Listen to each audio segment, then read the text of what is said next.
Hello बच्चों, स्वागत है आपका अपने YouTube चैनल मां सरस्वती कोचिंग सेंटर में। तो आइए स्टार्ट करते हैं आज की क्लास और देखेंगे आज की क्लास में हम लोग जो है प्रैक्टिस करेंगे मॉडल पेपर 2025 की। तो देखिए, बोर्ड एग्जाम आपका नजदीक है और बोर्ड एग्जाम में जो भी आपको जो है क्वेश्चन पेपर दिया जाएगा वह दो खंडों में विभाजित होगा, खंड अ और खंड ब। तो ध्यान देंगे, पहले खंड में आपसे जो है 20 क्वेश्चन पूछे जाएंगे। खंड अ के अंतर्गत 20 क्वेश्चन होंगे जिसमें 20 क्वेश्चन जो है बहुविकल्पी होंगे और उसके जो है 4 ऑप्शन दिए होंगे और जिनमें से एक ऑप्शन सही होगा और उस एक ऑप्शन के उत्तर को जो है आप क्या करेंगे, OMR शीट पर आपको जो है गोला भरना है। जो भी आंसर सही होगा वो जो है आप OMR शीट पे गोला भरेंगे। और जरा ध्यान देंगे कि OMR शीट को जो है ना ही हमें काटना है, न खरोचना है और न ही उसमें व्हाइटनर का प्रयोग करना है। एक बार जो आप भर देंगे वही आपका जो है क्लियर हो जाएगा, चाहे आपका उत्तर सही हो या गलत। तो इसलिए बहुत ही सावधानी पूर्वक जो है आप लोग काम करेंगे। क्वेश्चन को पहले आप हल कर लेंगे रफ पेपर पे और हल करके तब जो भी ऑप्शन आपका सही रहेगा उसमें जो है OMR शीट पर जो है उसे गोला भरेंगे। ठीक, और उसमें किसी तरह की जो है OMR शीट पे छेड़खानी नहीं होनी चाहिए।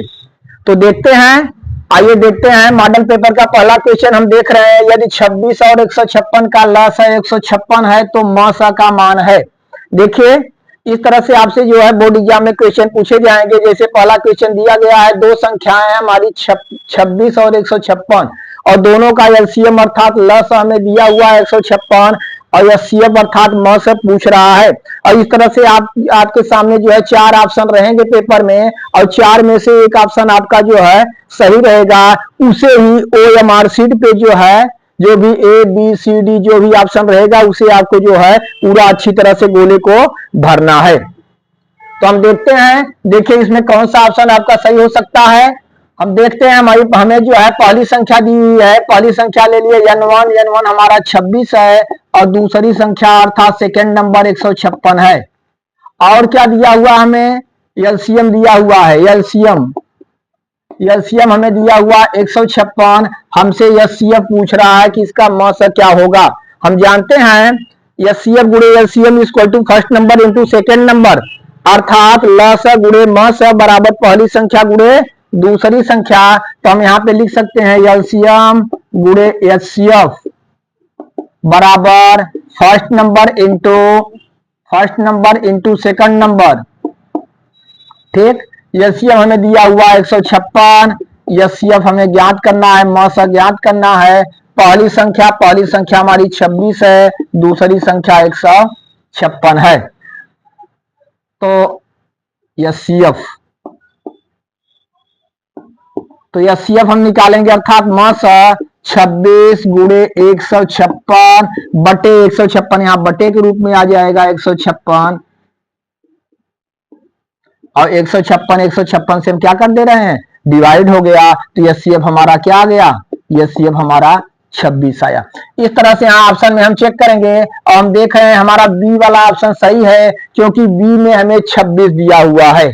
ठीक, और इस तरह से OMR शीट पे आप जो है पहले क्वेश्चन का बी वाला क्या कर देंगे, गोला कर देंगे। आपका उत्तर क्या हो जाएगा, राइट हो जाएगा। तो ऐसे क्वेश्चन जो है खंड अ के अंतर्गत 20 क्वेश्चन आपसे पूरी किताब से पूछे जाएंगे और बहुत ही सावधानी पूर्वक आप जो है अच्छे ढंग से उसे हल करके तब तक जो है आप मारेंगे और 20 क्वेश्चन आपका सही होना चाहिए। चलिए फिर अगला क्वेश्चन देखते हैं हम।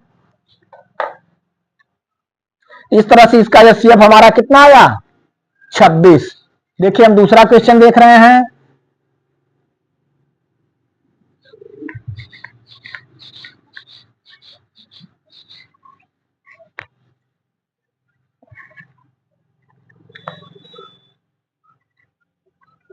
देखिए दूसरा क्वेश्चन हमारा है, निम्न में अपरिमेय संख्या है।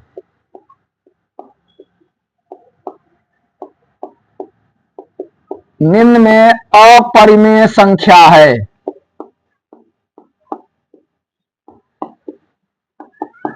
हमें ऑप्शन दिया हुआ है, पहला ऑप्शन हमें दिया हुआ है √25 अर्थात करीब 25।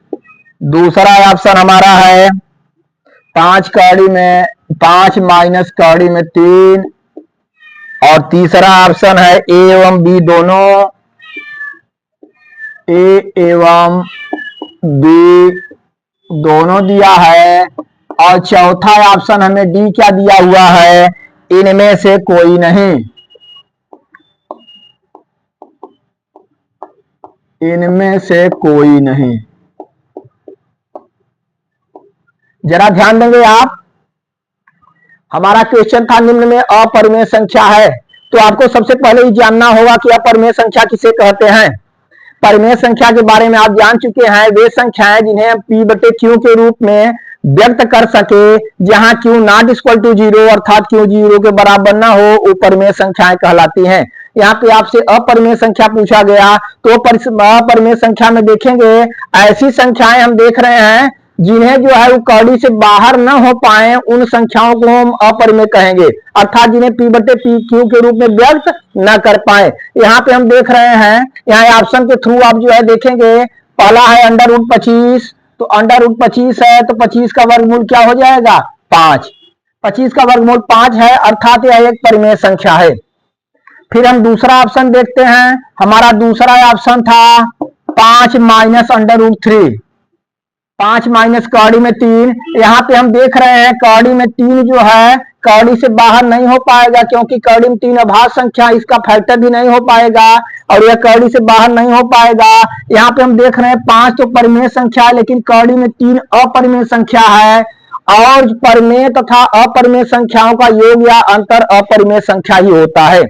तो इस तरह से हमारा बी वाला ऑप्शन क्या है, सही है, ठीक ना, बी वाला सही है। आप तुरंत जो है दूसरे का बी वाला आप गोला भरेंगे, तो यहाँ पे आप देख के ही जो है आपको हल करने की जरूरत नहीं है, यहाँ पे आप डायरेक्ट चेक करिए, कौड़ी में 25 इसका वर्गमूल 5, ये जो है परिमेय है अपरिमेय नहीं। दूसरा 5 माइनस कौड़ी में 3, हम कौड़ी में 3 बाहर नहीं हो पाएगा, इसलिए यह एक अपरिमेय संख्या है। इस तरह से दूसरा हमारा जो है ऑप्शन क्या है, सही है, ठीक। इस तरह से फटाफट फटाफट आप जो है परीक्षा में करेंगे। आइए देखते हैं तीसरा क्वेश्चन इसका क्या है।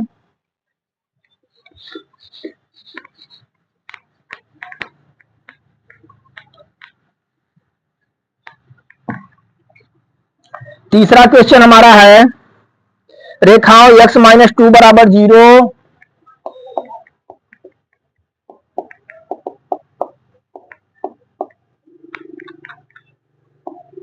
x माइनस 2 बराबर 0 और y प्लस 6 बराबर 0,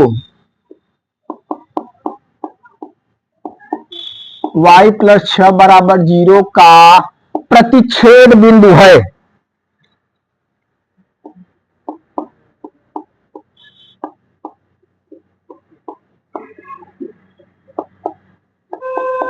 प्रतिच्छेद बिंदु हमसे पूछा है, हमें ऑप्शन दिया गया है, हमारा ए ऑप्शन है -2 6,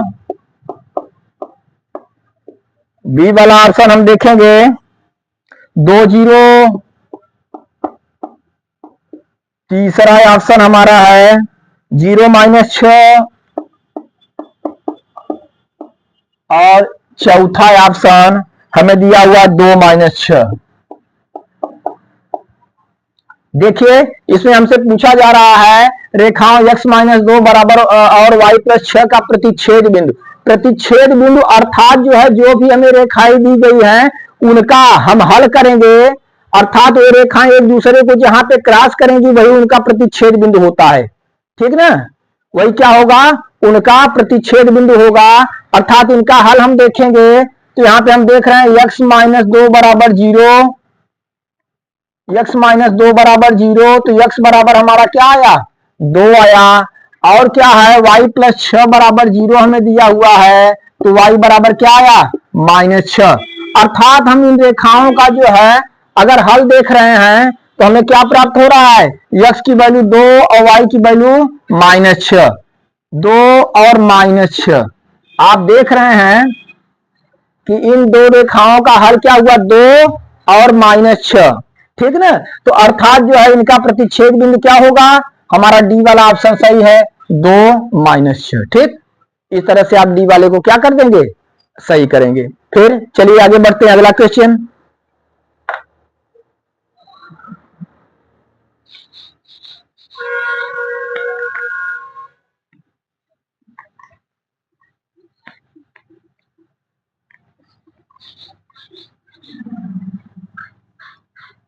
अगला क्वेश्चन चौथा हमारा है, हम देख रहे हैं रेखाओं a1x plus b1y plus c1 बराबर 0,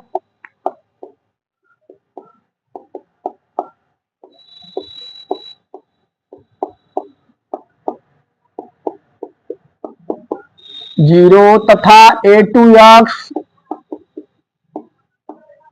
प्लस b2y प्लस c2 बराबर 0 का एक अद्वितीय हल होगा।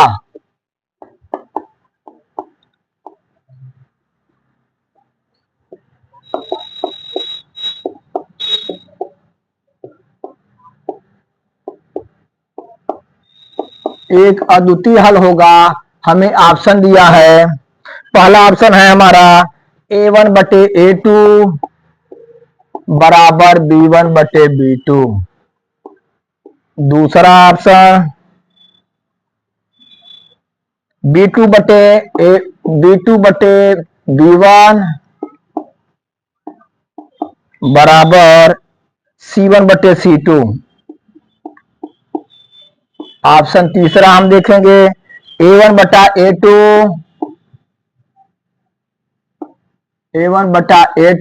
बराबर नहीं b1/b2 के। और लास्ट ऑप्शन हम चौथा देख रहे हैं c1/c2 बराबर a1/a2, c1/c2 बराबर a1/a2। ठीक, इस तरह से जो है हमें चार ऑप्शन दिए गए हैं।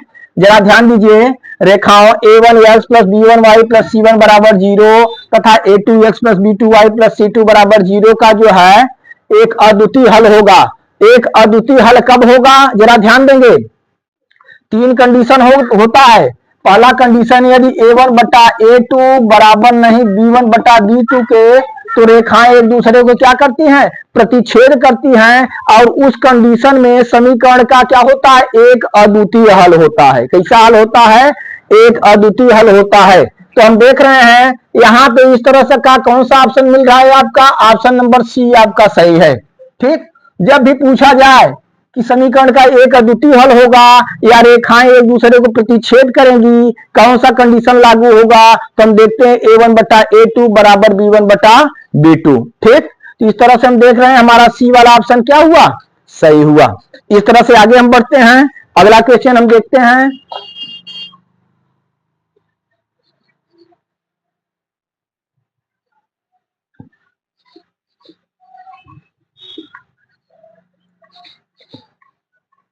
क्वेश्चन नंबर 5 हमारा है। पांचवा क्वेश्चन, समीकरण 5x² माइनस 3x प्लस 2। समीकरण 5x² माइनस 3x प्लस 2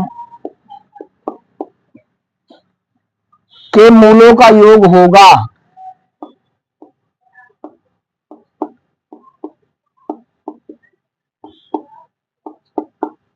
हमें इसके मूलों का योगफल पूछा है, और इस तरह से आपके पास चार ऑप्शन है।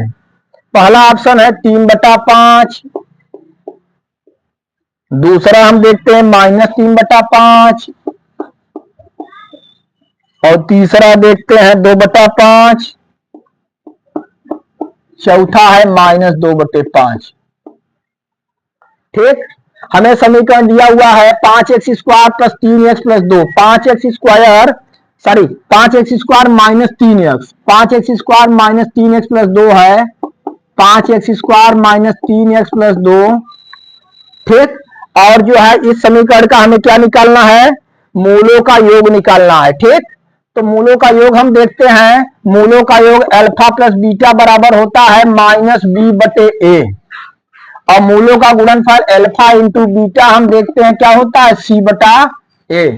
द्विघात समीकरण कोई है जैसे x² plus bx plus c बराबर 0, उसमें हम देखते हैं मूलों का योगफल हमें -b/a और मूलों का गुणनफल -c/a। तो हम देख रहे हैं यहाँ पे आप देख रहे हैं a की वैल्यू कितना है, a बराबर 5 और b बराबर -3 और c बराबर कितना है 2। a बराबर 5, b बराबर -3, c बराबर 2। तो हम निकालेंगे मूलों का योगफल अल्फा प्लस बीटा बराबर -b/a, तो माइनस और बी का मान -3 है और बटे हमारा ए का मान क्या है 5, तो माइनस माइनस प्लस कितना हो जाएगा 3/5। इस तरह से देखते हैं, इसका हमें जो है उत्तर है 3/5 और इस तरह से हमारा पहला आंसर क्या है, सही है। ठीक, तो आप OMR शीट पे इस तरह से तुरंत रफ पेपर पे आप करेंगे काम और करके जो है OMR शीट पे पहला ए वाला जो है क्या कर देंगे, गोला कर देंगे। चलिए आगे देखते हैं अगला क्वेश्चन।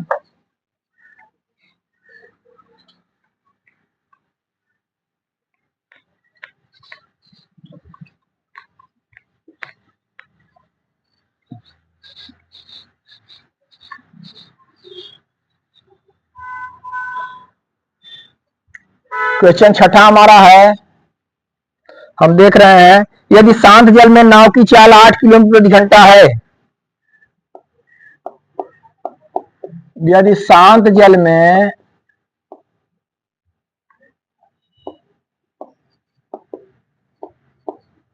नाव की चाल 8 किलोमीटर प्रति घंटा है तथा धारा की चाल 3 किलोमीटर प्रति घंटा है,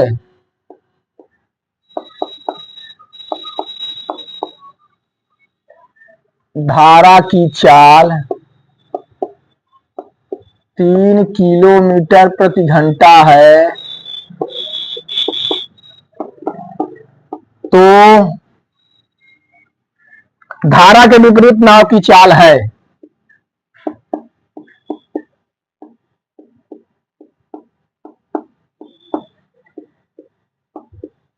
धारा की विपरीत नाव की चाल है।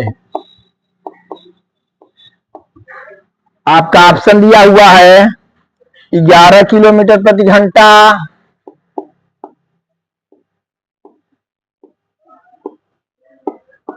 ऑप्शन दूसरा 3 किलोमीटर प्रति घंटा,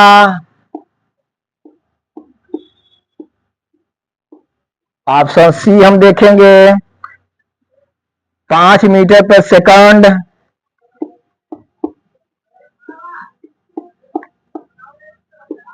और ऑप्शन डी हम देखेंगे 5 किलोमीटर प्रति घंटा।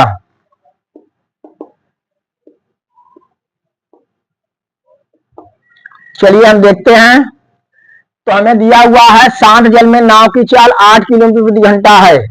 शांत जल में नाव 8 किलोमीटर प्रति घंटा की चाल से जा रही है तथा धारा की चाल 3 किलोमीटर प्रति घंटा है और धारा जो है 3 किलोमीटर प्रति घंटा की चाल से जो है बह रही है।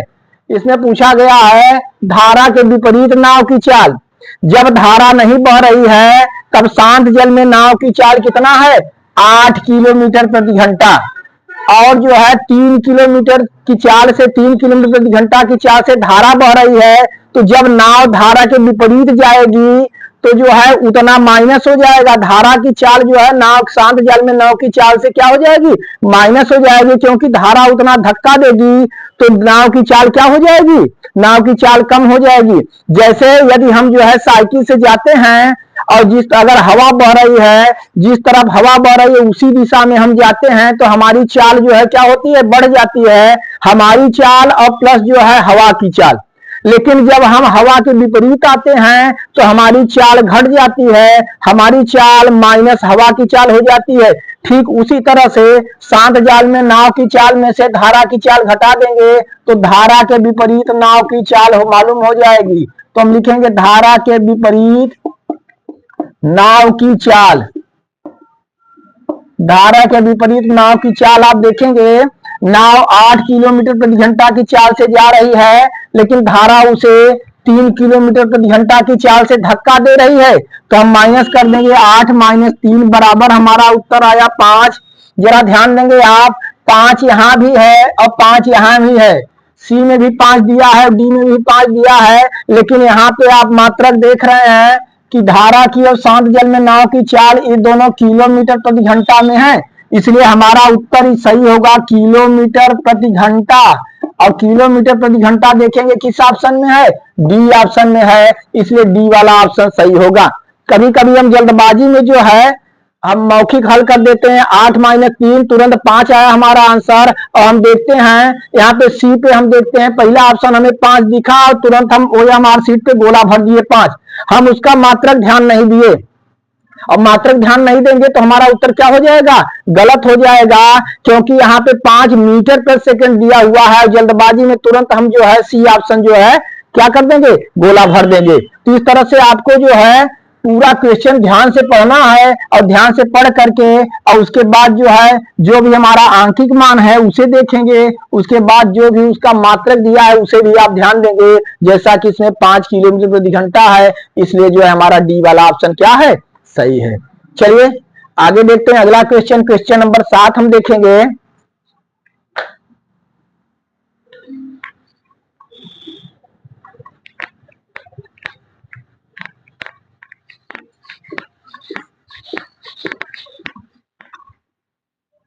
क्वेश्चन 7 हमारा है, यदि 20x30 समांतर श्रेणी में है, यदि 20x और 30, डायरेक्ट लिखिए 30 समांतर श्रेणी में है,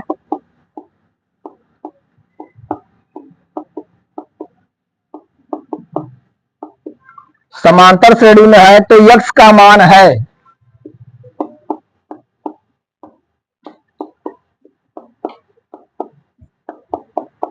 ध्यान देंगे आप, हमें ऑप्शन दिया हुआ है 20, 30, 50, 25,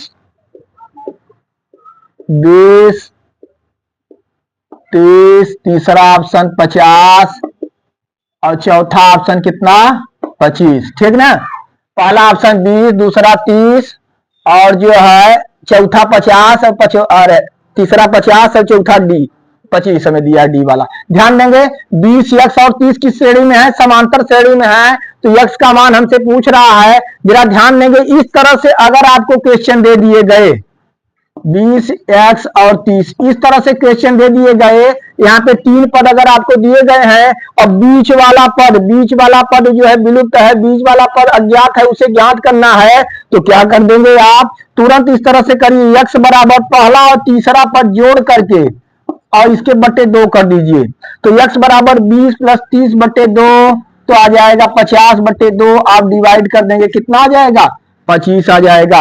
इस तरह से जो है हमारा तीसरा वाला पद कितना होगा, 25 होगा। आप अब देखिए उत्तर की पुष्टि भी कर सकते हैं। यहाँ पे देखिए हमारा आ रहा है 20, 25, 30। चूंकि यहाँ पे कहा है समांतर श्रेणी में है, समांतर श्रेणी में है तो सार्वंतर क्या होने चाहिए, समान होने चाहिए। आप देख रहे हैं यहाँ 20 में जो है 5 प्लस किया गया 25 हुआ, फिर 25 में 5 प्लस किया गया कितना आ गया, 30 आ गया। अर्थात एक समान संख्या जोड़ने पर अगला पद प्राप्त हो रहा है, अर्थात यह समांतर श्रेणी में है और समांतर श्रेणी में कहा है, इसका मतलब यहाँ 25 होना चाहिए। तो जब भी 3 पद दे के बीच वाला आपको हटा दिया जाए, पूछा जाए, तो बीच वाला पद तुरंत आप जो है पहला तीसरा पद जोड़ करके उसका आधा कर देंगे, 2 से डिवाइड कर देंगे, हमारा आंसर आ जाएगा। इस तरह से हमारा आंसर क्या है, डी वाला आंसर क्या है, सही है। आप ओएमआर शीट पे जो है इस तरह से 7वें का डी वाले को क्या कर देंगे, गोला भर देना है। एक बार यदि आप गोला भर देते हैं तो वही आपका जो है माना जाएगा सही। अब फिर उसे आपको न खरोचना है न उसमें व्हाइटनर चला के जो है दूसरा ऑप्शन करना है, तो बहुत ही सावधानी पूर्वक गोला भरा जाना चाहिए। चलिए देखते हैं अगला क्वेश्चन, 8वां क्वेश्चन हमारा।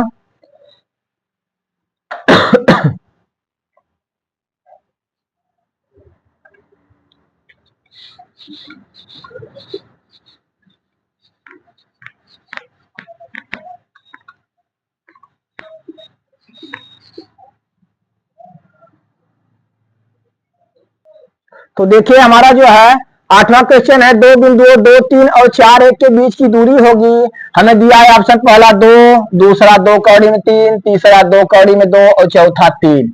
देखिए हम देखते हैं, जैसा कि जानते हैं 2 बिंदुओं के बीच की दूरी, आप फार्मूला जानते हैं, √x2 - x1 का whole square plus y2 - y1 का होल स्क्वायर। तो हमें जो है 2 बिंदु दिए गए हैं, कौन कौन से, 2, 3 और 4, 1।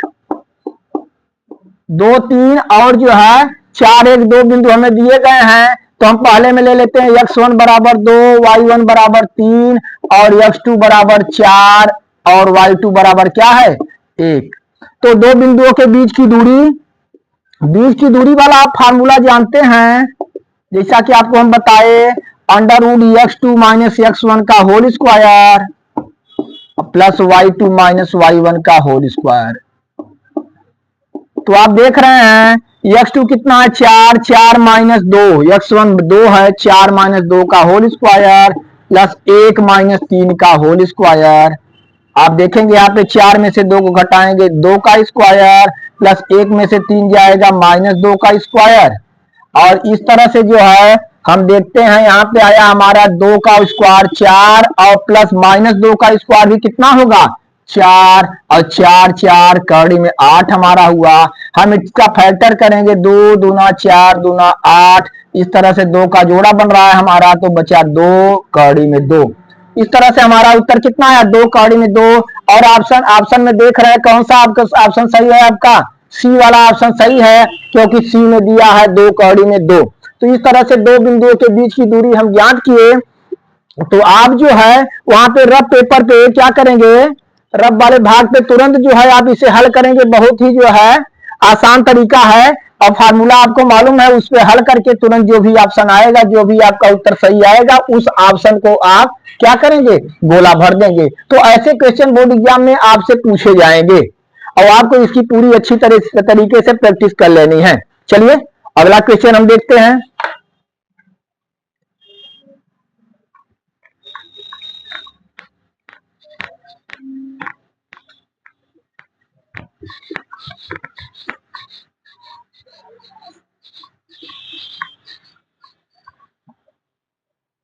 देखिए अगला क्वेश्चन हम देखते हैं, हमें दिया हुआ है साइन ए बराबर 4/5।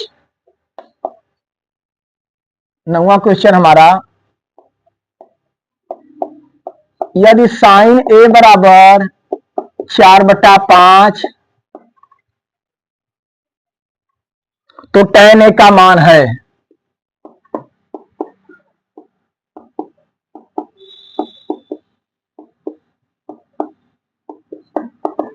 tan ए का मान है, हमें जो ऑप्शन दिया है 3/5, 5/3, 3/5, बी वाला है 5/3, सी हम देख रहे हैं 4/3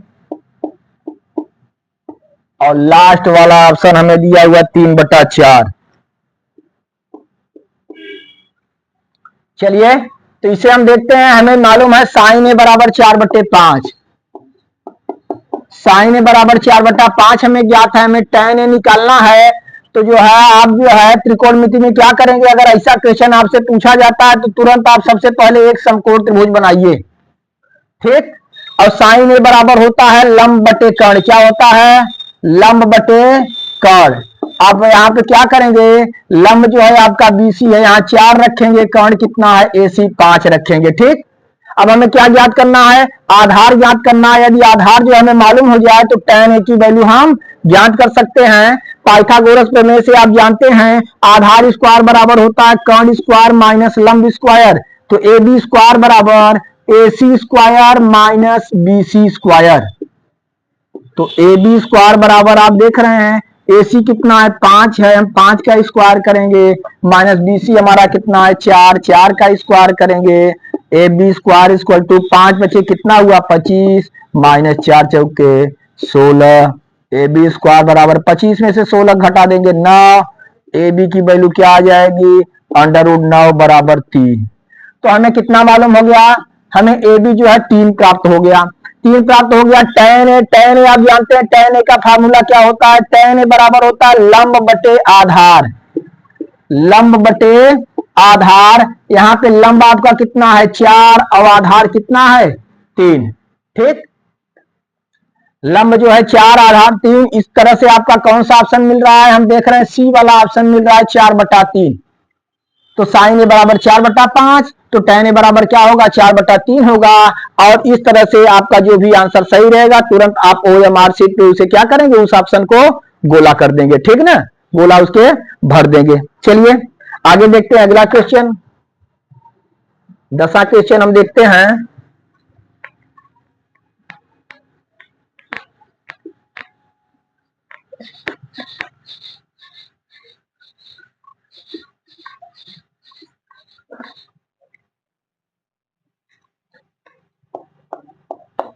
10वां क्वेश्चन हमारा है बहुपद 3x² प्लस 5x माइनस 2।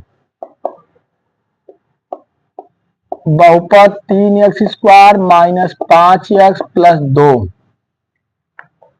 बहुपद 3x² minus 5x 3x² plus 5x minus 2 plus 5x minus 2 के शून्यकों का योगफल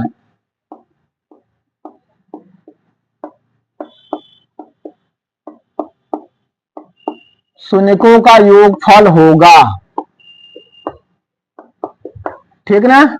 हमें ऑप्शन दिया हुआ है 5 माइनस 2/3। पहला ऑप्शन है 5, दूसरा ऑप्शन माइनस 2/3, तीसरा ऑप्शन दिया माइनस 5/3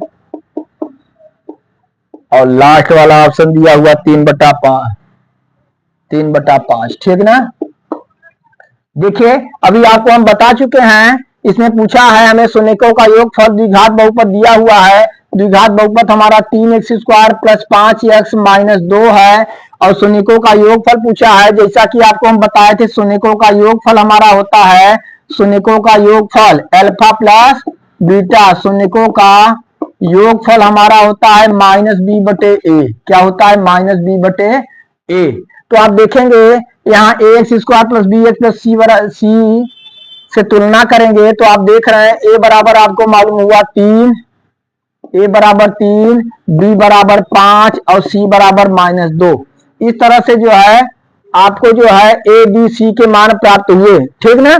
हम ax² plus bx plus c से तुलना करेंगे यहाँ पे तो हमें a बराबर 3, b बराबर 5, c बराबर 2 प्राप्त हुए। शून्यकों का योगफल आपका होगा alpha plus beta equal to -b/a। तो आप देख रहे हैं माइनस और b का मान क्या आपको मालूम है? b का मान 5 है तो -5/a की वैल्यू क्या है? 3। इस तरह से हम देख रहे हैं शून्यकों का योगफल -5/3। ये सही है हमारा। यहाँ पे ऑप्शन देखेंगे तीसरा सही है। तो इस तरह से जो है आपसे बोर्ड एग्जाम में मैथ के पेपर में खंड अ में 20 क्वेश्चन पूछे जाएंगे ऐसे, और 20 क्वेश्चन पूछे जाएंगे। आपको उन क्वेश्चन को हल करके आप रफ पेपर पे हल करेंगे और उसे OMR शीट पे जो है गोला भरना है। आपको जो है अपनी कॉपी पर जो है उसे हल नहीं करना है, उसी कॉपी में आप रफ पेपर पे हल करेंगे और रफ पेपर पे हल करके जो है बाएं साइड आप हल करके और जो भी ऑप्शन सही होगा उसे आप OMR शीट पे उस जो है क्वेश्चन का वो वाला ऑप्शन गोला भरेंगे और जो है एक बार गोला भर देने पर उसे न काटा जाएगा न उस पर व्हाइट न चलाया जाएगा। इतना आपको ध्यान देना है। तो चलिए इस तरह से जो है आप क्वेश्चन का रिवीजन करते रहिए, फिर अगली क्लास में आपसे हम मिलेंगे।